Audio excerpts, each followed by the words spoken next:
everybody. Thanks for coming today. My name is Corinne Lennox, and I'm Senior Lecturer in Human Rights here at the School of Advanced Study, and also co-director of the Human Rights Consortium, which is one of the organizers today, along with our colleagues from Amnesty International. Very pleased to see current students, former students, and friends of the Institute here. As many of you know, we have a sort of hub of research and work on Indigenous peoples' rights, so it was a great pleasure when our colleagues approached us to host today's event, and we'll be putting it on podcast, so if you want to share that with others, please do so subsequently. Our focus today is on a very important landmark case, the Ogiek case before the African Court of Human and People's Rights, and we're very pleased to be able to welcome those who've been involved in this case for many years. The first is Daniel Kobe, who is Executive Director of the Ogiek People's Development Program. So the last time we saw each other was 2002 in Johannesburg at the World Summit on Sustainable Development, where I was driving him and the other people around Joburg at night, which is not as scary as it sounds. So I'm not sure my driver is so anyway, we've worked together in the past, and it's a great pleasure to welcome him back and to hear more about the struggles that he's been leading with the Ogiek people before the courts. And next to him is Lucy Clare. She's currently Director of Strategic Litigation at Amnesty International, which is a post she's held for all of 2 months, I think. Before that, she was Legal Director for 9 years at Minority Rights Group International, as well as leading on the case we're going to hear about today. And then finally, we have Chris Chapman, who is currently Indigenous Rights Researcher and Advisor at Amnesty International. He's also alumni, if I will, of Minority Rights Group International, where he worked with Daniel and others on Indigenous and minority rights for many, many years. So it's a sort of family reunion in a way today. So we're going to hear for about 15 minutes from each speaker. We're also going to start with a short film about the case, and then we'll have time for questions. Okay, shall we start?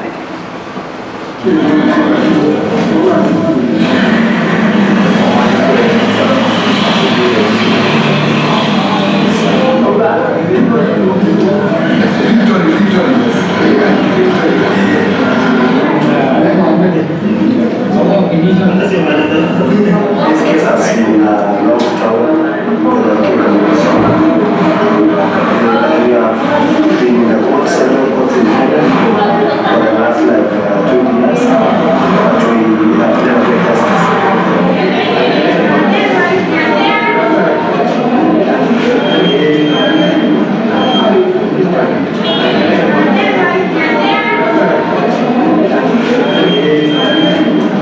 We are excited about this. We're excited to have success. This will be a milestone and a success for the Ogiek community. We are finally we are determined with change.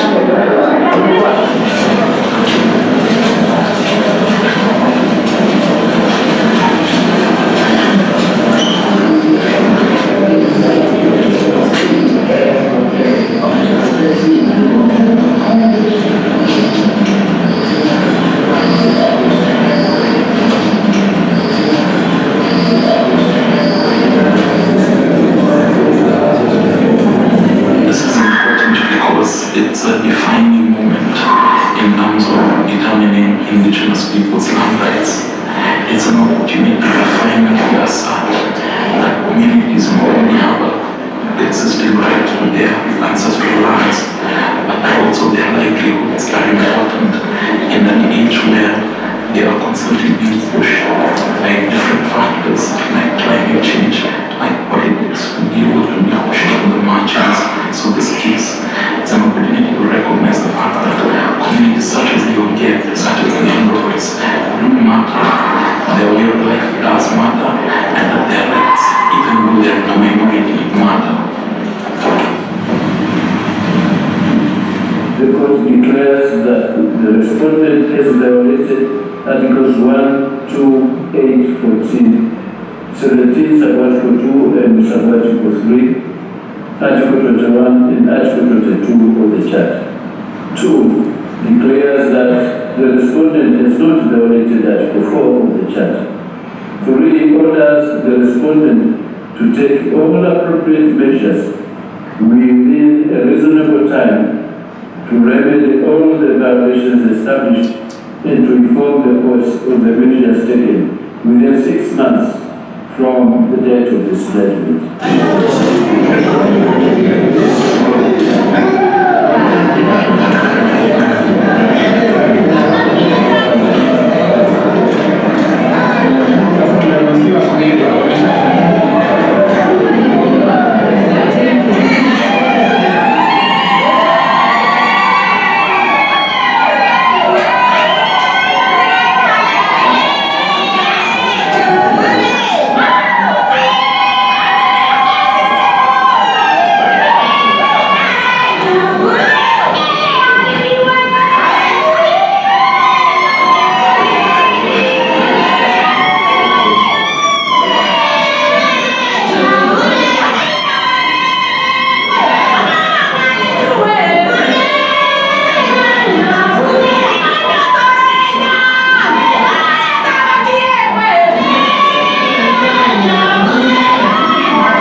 Thank you very much. I think that captures very much the jubilance of the moment. Now we're going to hear the backstory and the forward story. So I'd like to invite Daniel to say some words first. Good afternoon, everybody. So, Daniel Kobe from Ogiek Peoples Development Program. I'm the current director and the founder. And I'm pleased to meet Dr. Corinne Kratz. Corinne, sorry, I have somebody called Corinne Kratz who wrote a lot about the Ogiek. Anytime the two names always come to my mind. So I'm pleased to meet her after 2002. As you said, it was my driver in Johannesburg. And later on, she decided to protest against driving. So I took over for a while. So it was great, and to have Chris trained me in 2004 in Mandat in Geneva. And that's when I met Julia. So I met many people, of course, Lucy, my great friend. We work closely together. And he always called me his young or his big brother, because sometimes we don't agree. Because sometimes legal issues, some makes things. Sometimes he wants me to interpret the way she wants, and I want her to interpret the way I want. So sometimes we couldn't agree. But this made it very strong that when we started the issue of Ogiek, really, the book was something I can tell you, it is part and parcel of me. When I started the movement, sometimes in 1999, one of the issues we were struggling for the Ogiek was the fact that we needed to be recognized as a tribe, as a community in Kenya. Because for a long time, they were calling us Dorobos, people who are poor, the Maasai people. Dorobo is somebody who doesn't have anything, poor. So they didn't realize us being in the forest is our resource, or it is a natural resource, is our wealth, is our everything. But later on, you realize that after some times, they say, oh, Ogiek are in the government forest. They didn't realize the fact that the forest is in Ogiek land. They say the Ogiek are in the forest. So this kind of whatever is what made that. Later on, there were evictions after evictions, which went back to 1930s, pre-colonial, post-colonial time. And in all these Ogiek were having problems because one, some of the colonial people say, because this community is so small, they should be merged or rather assimilated to other communities, bigger communities. But somehow our ancestors, the old people said, no, we are distinct. We are not Locust first, we are Ogiek. So we should be respected by the name. So such eviction started, but the Ogiek kept on going back to their land. They kept on going back to their land until early 90s. We realize now that some of us have gone to school, and now we realize I think it is high time we go to court. From 1997, that was the major cases, and for a period of time we had over 22 legal cases fighting for the rights of the Ogiek. We took almost 17 years in Kenya. And then in 2009, that was when things now started getting worse. And then we were to be evicted. We were given 14 days notice to leave Mao. And by then, a friend of mine, Korir Singwaya, was representing the Indigenous people in Banjul, the Gambia. And then I wrote to him and said, things are getting worse here. What do we do? 14 days.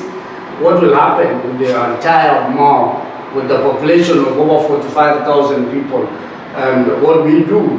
He said, can you allow us, can we make some statement in the commission? Can I write something with your permission? I said, yes, go ahead. That is now when the first information reached the commission, and then it was written to the coalition government of Raila Odinga and Mwai Kibaki, and they were told that the Ogiek should not be evicted because until their case had been heard. So this issue now started. Then we came back, we talked, and I called the members of the community and asked them, can we take the case to the African court? Or we stay in Kenya? Then we had 50 very important people, they came, but 45 of them came, they voted. We had a voting to agree whether we are taking the case to the African Commission or we stay in Kenya. 38 out of the 45 say we are taking it to the African court. And that is when they started. Later on, we were joined by MRG, Luciglari, specifically, and now the whole thing started. And I can tell you, within all that period, the Ogiek community, because I don't want to go to the legal part of it, Lucy will be able to touch from where I've left, but I want to tell you, the strength of the Ogiek community is that we worked and agreed and discussed, and we always have a feedback mechanism. Whenever Lucy or the African Commission write any letter, I will ask for ways and means how to reach the community. I call them and tell them, we have received a letter from the commission, and this is what the letter is saying. What do you say? Should we proceed this way or this way? They make their recommendation. We send those recommendations to MRG or Lucy, and then it is now onward to the African Commission. Later on is when now the African Commission decided we should forward the case to African court. In fact, I was worried, and I think that time Lucy was not around, and then I said, why the court? Because me, I'm a layman to issues. I said, why can't it stay in the commission? And then Korir Singwaya told me, Daniel, you should be thanking God that it has gone to the court. The court has more. Lucy had to write from, I think, at home to write to me a brief that it is better to be in the court than in the commission. So that is how we were. But one I can tell you is that some of the key people were women. And you can see from the celebration, women played a vital role because one, they were not easily compromised like our men, and then they also don't fear police. Like our men, they say, oh, why do you go fighting the government? What are you after? Is it you want support from the Western countries, or you want to have popularity?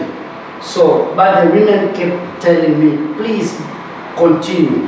But I can tell you there are also divergent opinions from the leaders of the community. Some could not believe what we were doing. But today they heard there was success. When they heard we were going to Addis Ababa, some said, what? Finally Addis Ababa? You are going. They never first believed it was going to be status. But later on, even I had challenges with the youth, but it was my own making. I realized I had left the youth. It's like whenever I used to call meeting, I call elders, chiefs, very important people to the meetings. Then the youth say, what are you exactly doing? We don't know what you're doing. But when I brought in the youth, now the issues of Ogiek are in the social media. They are always tweeting. Even today when I'm here, they already know that I'm here and they are already forwarding it, that I'm speaking about the success and the victory of the Ogiek people. I can tell you, as I wish to summarize, is that the issue of Ogiek has had very strong support from within, and the solidarity of the other indigenous peoples in Kenya. In fact, when we were having the court ruling in Tanzania, where members of the Maasai people coming, joining us, we had people from the Sengwe and many other human rights organizations joining us, and we felt really supported. So that solidarity kept us going. But for a long time, people could not believe what we were doing. But the success now is not only for the Ogiek, it is for the indigenous peoples in Africa, globally, and I'm sure the future for the Ogiek will be a future for all the indigenous people. Because right now, we are in the stage where we are waiting for implementation of the case, despite of the challenges. Government always will not wish to look like they are being defeated. They always give some funny reasons as to why they cannot do what they are doing. But what they wrote is that we will not violate against the rights of the Ogiek. And I hope they will mean that for now and forever. Thank you very much. Thank you very much, Daniel. Yeah, you set the scene really well for us, and it's interesting to hear from a community perspective some of the debates that were going on behind the scene as the cases were proceeding. So now I'd like to invite Lucy to tell us a bit more about the litigation itself, I believe.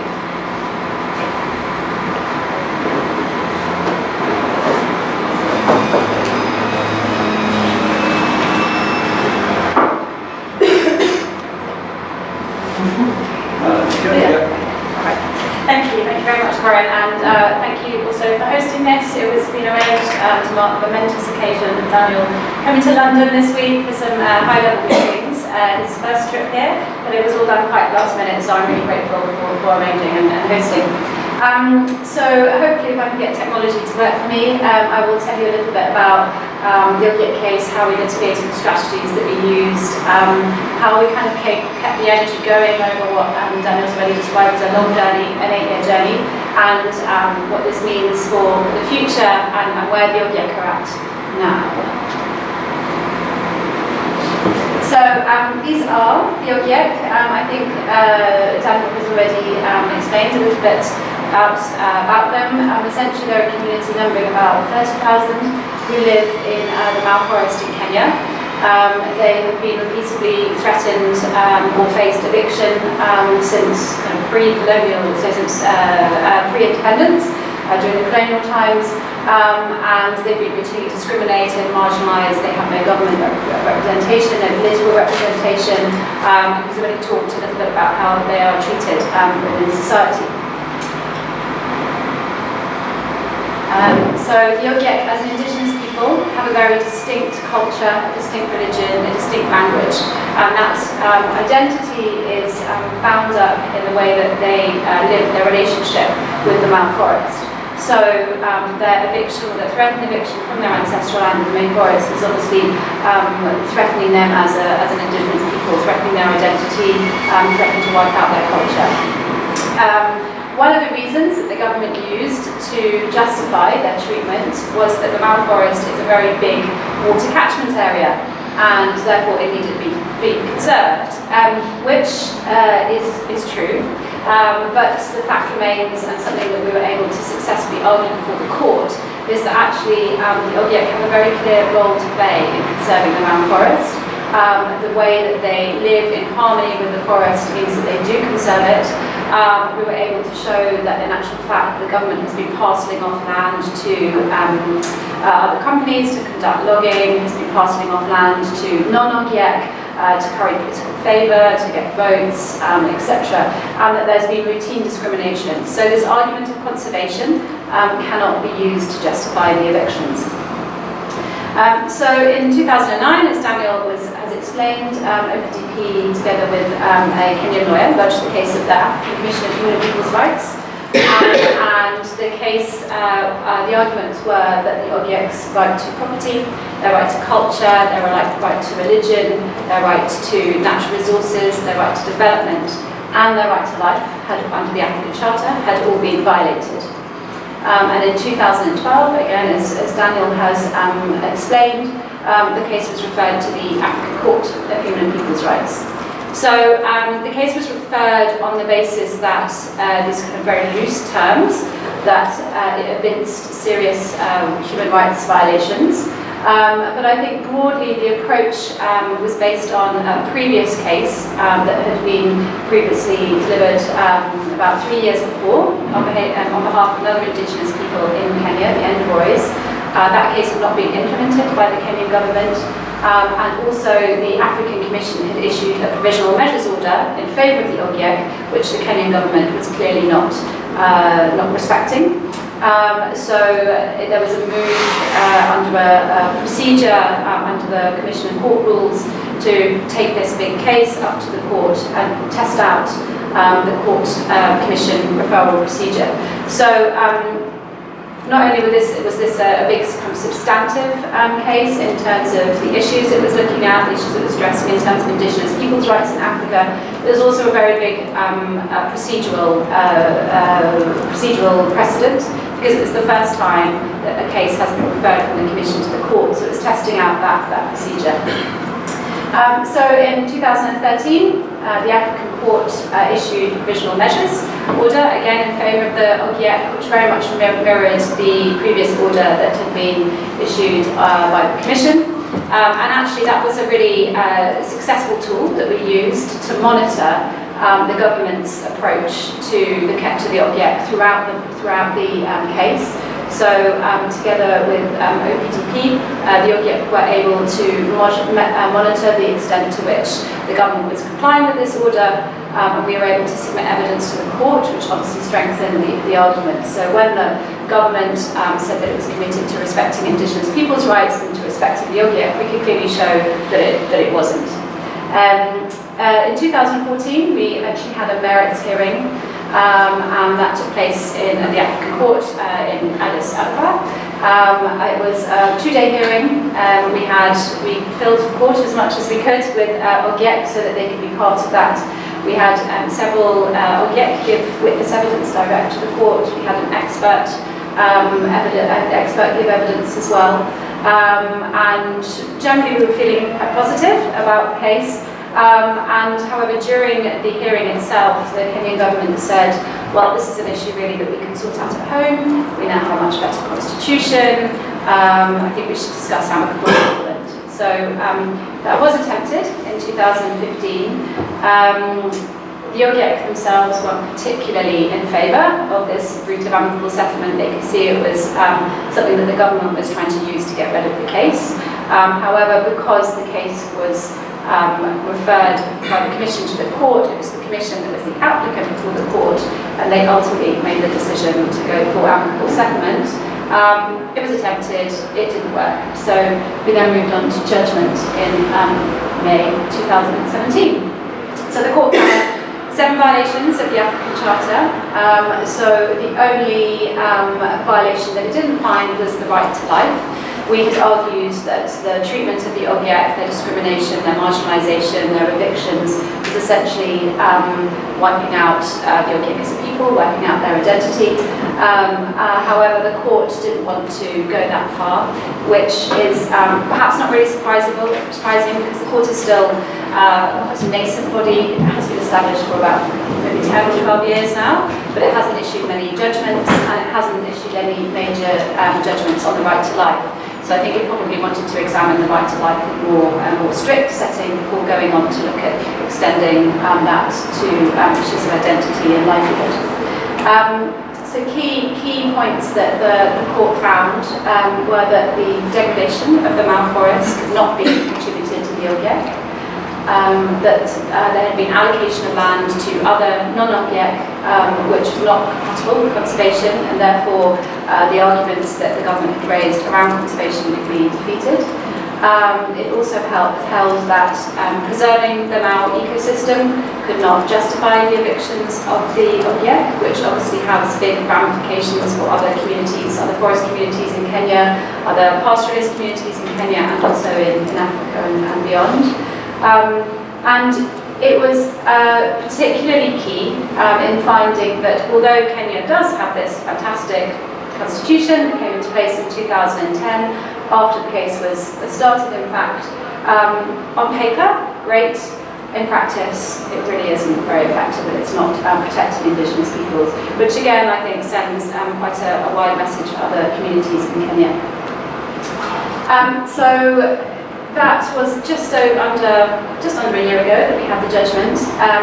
So in terms, obviously, when you litigate, you want to be able to take what was a great ruling for the Ogiek, what's a great ruling for Indigenous peoples, and be able to actually put it into practice.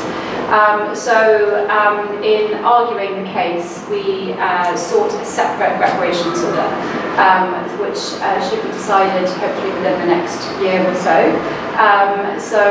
This sought restitution of land, it seeks compensation and guarantees of non-written repetition, so inclusion of Ogiek within political processes, a public apology, a monument on the land, and general recognition of the Ogiek as an Indigenous peoples in Kenya. And this, the restitution, arguably, is in line with actually Kenya's new Community Land Act, which came into place at the end of 2016. And also bylaws. So restitution actually is allowed and permitted under both Kenya's constitution and Kenya's legislation. That's one of the arguments we're using for why implementation should happen. The government was due to report back to the court within 6 months. It didn't do that, unsurprisingly, but it has now submitted reparation arguments, slightly late, but there will be a response from the Ogiek in that respect. The government did also gazette a task force back in November last year, specifically to look into issues around Ogiek case implementation. In my experience of working in Kenya, I'm sure Daniel's experience and others, a task force doesn't actually necessarily mean you're doing anything, so I'm not sure it has done very much. So again, it's another way, in my view, of the government saying we are working on this, but not actually really doing anything in practice.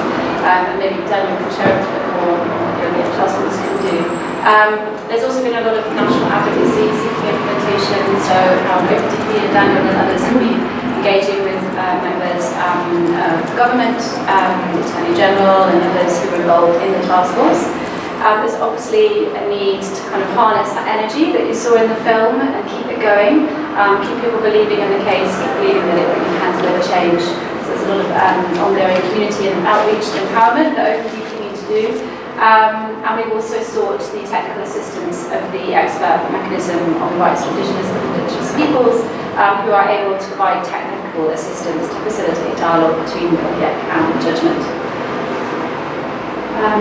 So in terms of how do we argue the case, we relied on, Daniel's already referred to photographs, we did a lot of archaeological research, we relied on a lot of documentation going right back into the beginning of the 20th century on the situation of the Ogiek and their treatment.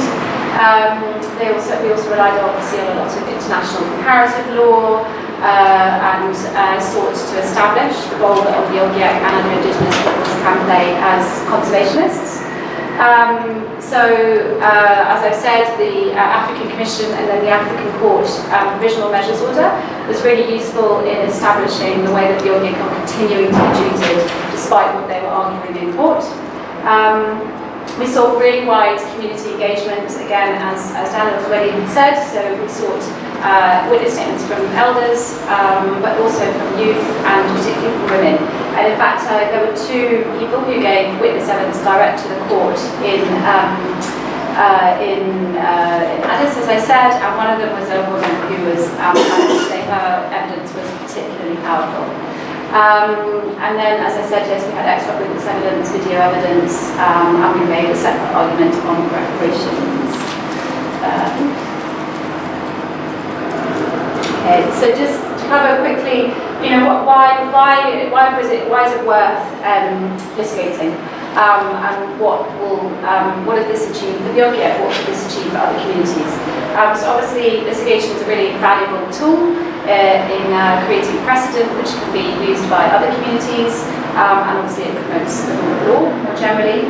But it also has had side impacts in the sense that the Ogiek community have been able to be more empowered because they've been able to attend court hearings to understand the process. They were involved in monitoring provisional measures orders, as I said. They were provided with paralegal training, which helped to assist with understanding and also to monitor the order. They've been involved in national and international advocacy to raise awareness. There's been a great deal of engagement with the media. So that's again empowered the Ogiek in a way that they've learned skills that they didn't have before. I think it's probably arguable that maybe the case has slightly educated state officials and the judiciary. Certainly over the 8 years that we've litigated the case, the Kenya government arguments have been getting better. The most recent pleading that we got back was better than usual, so that's another kind of side effect. But also I think litigation can provide an opportunity to promote dialogue. Again, this is part of the whole advocacy that Daniel and others have been conducting in Kenya, I think it provides an opportunity, and obviously amicable settlement was attempted, but you have to have good faith on both sides. Obviously, yes, it's a very long case, so litigation has its drawbacks too, and you really need to think about the strategy from the very, very beginning, and you need to develop a strategy towards implementation, which goes beyond the litigation, and that must involve, in a case like this, involving a community of 30,000 people, extensive community outreach and consultation, which again Dan has really talked about, and that requires resources. If you'd like more information, all the pleadings and lots of the other information is available on MRG's website, and that's actually some of you I'm sure know it already, but that's the official name of the case. Thank you.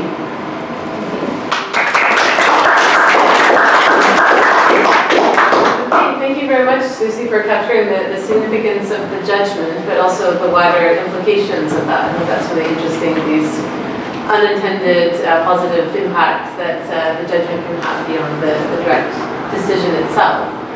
We're also going to widen the lens, I think, moving to Chris now, to talk about some parallel Indigenous rights issues in Kenya. Thanks, Corinne.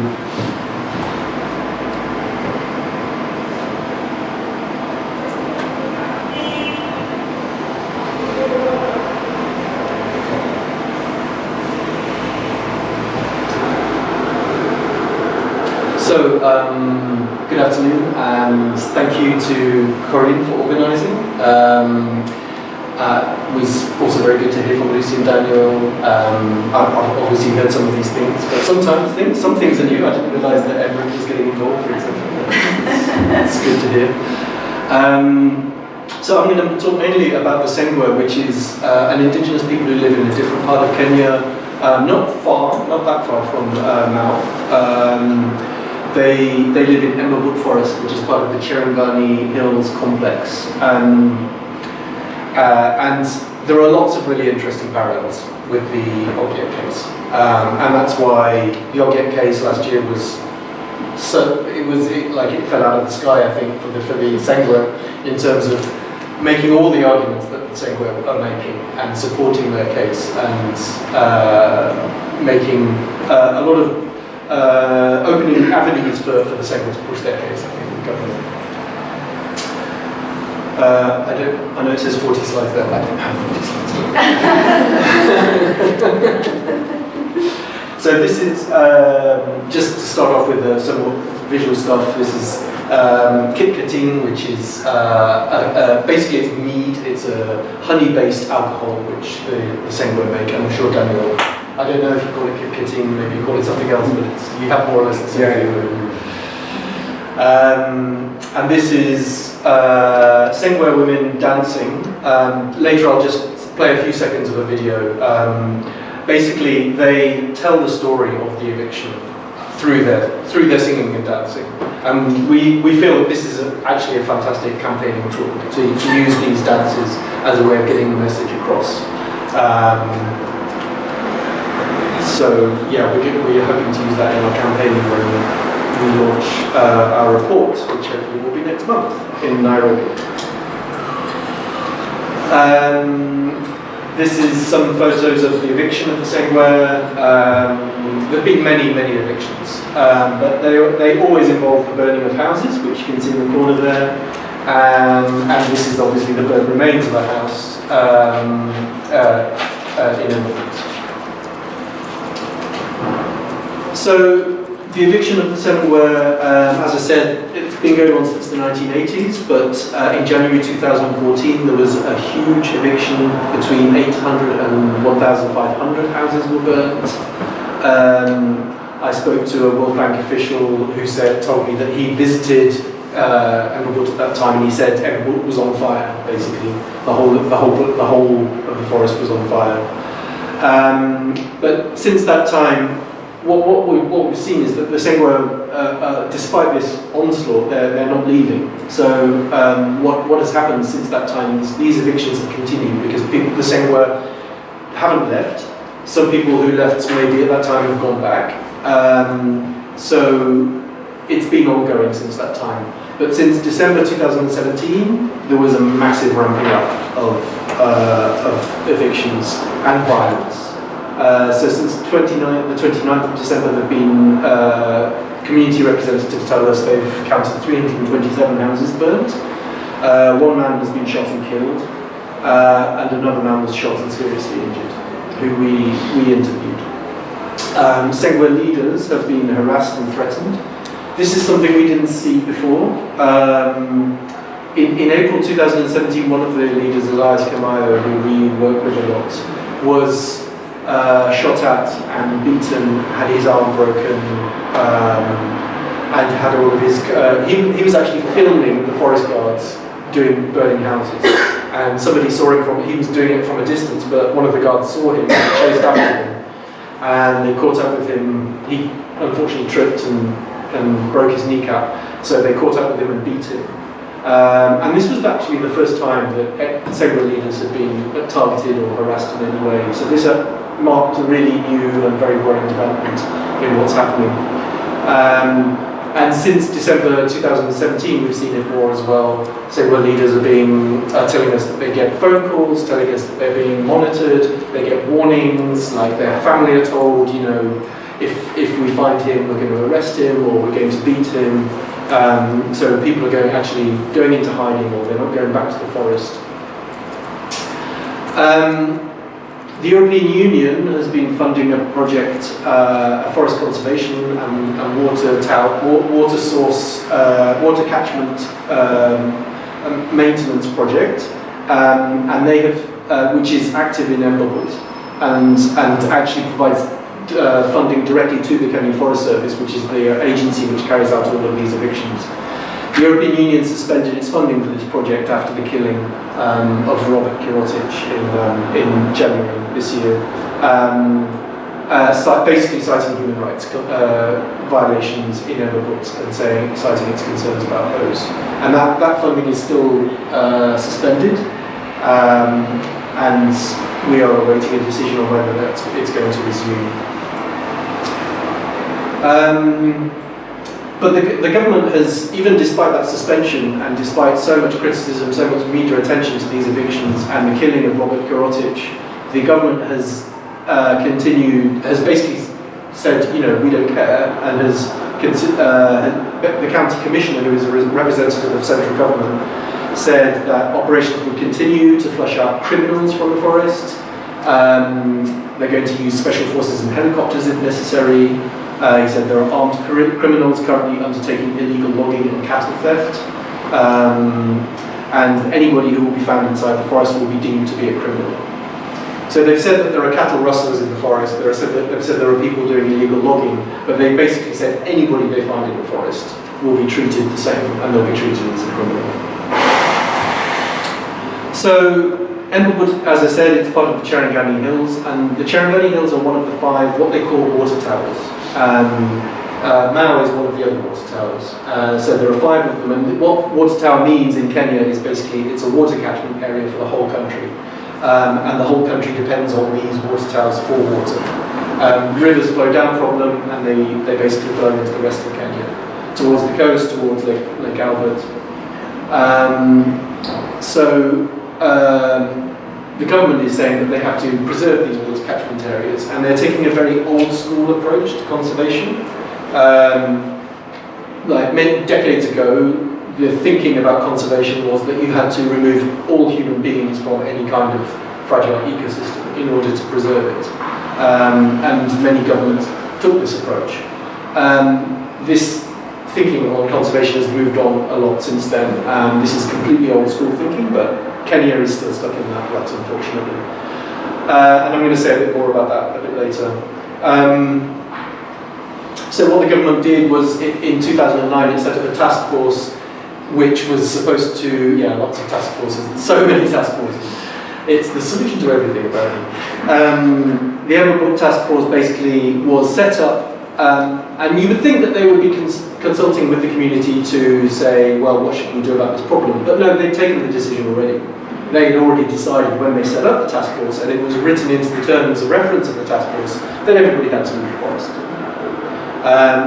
So basically, the task force's job was to register all the forest residents so that they could identify who would be eligible for compensation. And initially, that compensation would be alternative land. A big parcel, a collective allocation of alternative land which everybody could move to. But that changed, unfortunately. What happened with the alternative lands, they made a couple of attempts to identify alternative land. It became difficult. Some of the land was in places which were completely inappropriate for the same work. It was a completely different ecosystem. It was in flat plains land, which was very dry and very hot and humid, completely different to forests which are high up and which are cooler. It wouldn't have been appropriate for their livelihoods. The Sangha said, no, we don't want to move here. And then all of a sudden the government just gave up and said, well, okay, we're going to give you cash compensation instead, individually. So basically, we give you this amount of money, you buy land individually. And what that effectively means is you seriously threaten the future continuation of the existence of this community as a collective people. Because if everybody's buying individually land here, there, and everywhere, wherever they can find it, then they're not living together as a community anymore. That means they won't be able to practice their language, they won't be able to practice their cultural rights, their religious and spiritual practices. They will be absorbed into other communities. They will be made to be minorities within other communities. Daniel spoke about that earlier, about how the Ogiek were expected to just be absorbed into other bigger communities. And this is exactly what will happen, what we've seen happening with the cash compensation in the case of Emblewood. Never mind the fact that many people didn't even get the cash compensation because it was rampantly corrupt. The task force allocated money to friends and colleagues, their own families, so many legitimate beneficiaries of the compensation did not get any. But what we saw as well, as I said with the Mao judgment, was there are so many parallels with the Mao case. Like Mao, the same were the original indigenous residents of Emblewood, but over time many other communities came into the forest. There were people who were displaced by landslides from other parts of other parts of the county. There were people who were displaced by the post-election violence in 2007. There were people who just came to the forest because they were poor and because they were looking for, they'd heard that there was land in the forest and they just came there looking for land. So the government completely failed to look at these different communities and to say, well, okay, who's degrading the forest? And do the Segwa are we giving the Segwa the conditions which they need to look after the forest? Or are we impoverishing them so much, for example, by burning their houses, that it makes it actually very difficult for them to practice their livelihoods in a way which is sustainable and preserves the forest? They didn't demonstrate that, which is exactly the argument that was used as well in the Mao case. The Segwa, like the Ogiek, have also announced their desire to work with government to develop protocols to conserve the forest.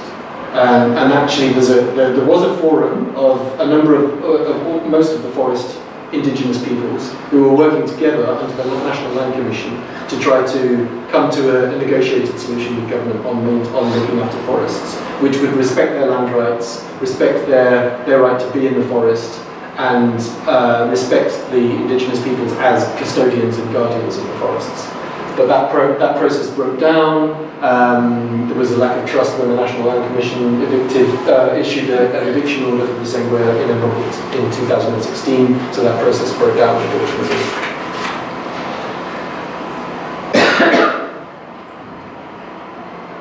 So, just in terms of what academic studies say about indigenous peoples and forest conservation, there are a number of studies which support what the Segwa are saying and what the Ogiek of Mao are saying.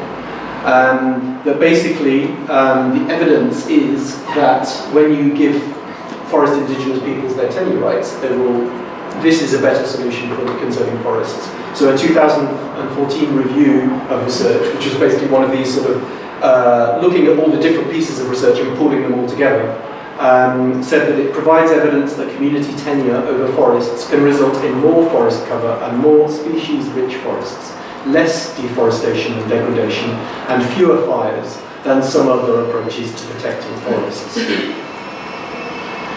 These beneficial forest outcomes are more likely if communities are traditional or have a long-term relationship with their natural resources. If the forest provides them with some livelihood options, and if community forest rights are secure and enforced, i.e. the risk of land alienation is low. And there are other studies as well which have come to the same conclusions. And we've seen this in the case of Kenya, that it says here, these approaches work better than other approaches. The other approaches are the government basically looking after the forest, evicting everybody, and the government saying, right, we're looking after the forest. And we've seen in Kenya that the government is not doing a better job. In fact, a new cabinet secretary for forests has been appointed, and he came in and said, why is all this illegal logging happening? And he's sacked the director of the Kenya Forest Service, where he suspended him. He's sacked quite a few of the officials of the Kenya Forest Service, basically saying they're completely corrupt, they're complicit in illegal logging. And he's launched another task force into forest management and illegal logging to look at what's happening.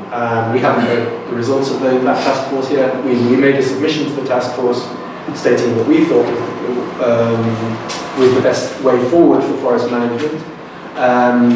So clearly, in this case, the government has failed.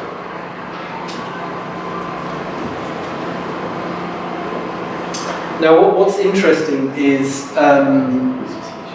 the role of international donors, particularly in the case of Emberwoods and in other forests where indigenous peoples are present in Kenya. So the European Union, I mentioned earlier, they're funding a forest conservation program, which is called WATER, with a small A, I'm not quite sure why. This program, it's one of these nice acronyms. It aims to support forest management, climate change mitigation and conservation of water sources. Emberwoods is one of the main focuses of the project. Another one is Mount Elgon, which another branch of the Ogiek are the forest indigenous peoples in Mount Elgon. The project documentation makes absolutely no mention of the Segwa or of the Ogiek of Mount Elgon. The program was designed with no consultation or input from indigenous peoples affected. Indigenous peoples will only be consulted when activities are planned at the local level. So that means indigenous peoples have not been able to influence the conservation model which is being applied. And as we've seen, the conservation model is get everybody out of the forest. So they've had no say in that. It'll only be on the details of the project when it's implemented at local level. And what will that mean? Like if they're consulted and they withhold, if the indigenous peoples withhold their consent, if you take the approach that the indigenous peoples own the land, then that means the project cannot happen on that land. If they withhold their consent, the project cannot go forward on that land. But the government says it's not their land. So what does it mean if consent is withheld? The government will probably say, well, fine, they're just not part of the project. They can keep out. We'll still do our project on this land. So that hasn't been made clear. The EU has not responded to our requests to share their human rights impact assessment and other critical documents relating to this programme. But they did admit in a letter to us that the human rights impact assessment did not match the human rights assessment standards that we apply today. The United Nations Development Programme is running a RED Plus programme with the Japan International Cooperation. I'm not sure what Ogiek stands for, actually. I don't know what the A stands for. Anyway, it's the international development arm of the Japanese government. But the UNDP is running, with GCAP, is running a RED Plus programme. I don't know if everybody knows what RED Plus is. It's basically this carbon offsetting scheme, which aims at basically countries which are failing to meet their carbon targets, like the UK, like China, like US, can pay other countries to offset our failures to reach those targets. So countries like Kenya can be paid to plant lots of trees, and that means that we can overshoot our targets.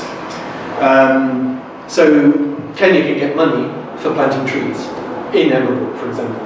But who gets that money? Like, if the indigenous peoples own the forests, then there should be some kind of benefit sharing going on. But if the indigenous peoples' ownership rights are not recognised, then that's all an open question. I would say the UNDP is doing a better job so far in terms of their project documentation, their approach. They've included indigenous peoples in a consultative group, the overall project consultative group. They've developed an FPIC policy for free, prior and informed consent of indigenous peoples for the programme, which is quite a strong policy. But there is a question about what happens, again, as I said before with the EU programme, what happens if the Sengwe withhold their consent, given that the government doesn't recognise their land rights in Emerald? It should mean the project doesn't go ahead in Emerald, but that's an open question. So, yeah, my feeling is that international donors have a critical role to play because they're funding this work, and it's about conservation, so it's all good, right? So we shouldn't be criticising these programs too much. I've been told in meetings, one about Emerald and one about a wind farm project in Turkana. In both of those meetings, I was told, yeah, but look at this project, it's such a good project, do you want us to stop? That's not going to be good for the environment either. So it's kind of like the argument that conservation is always good, so please back off, don't criticise us too much. Never mind the evidence that actually it doesn't even work for conservation. So, yeah, Finland also funded a programme from 2009 to 2016. An evaluation of their project listed Embabuk resettlement, i.e. the eviction of the Sengwe, as a step forward in resolving forest tenure problems.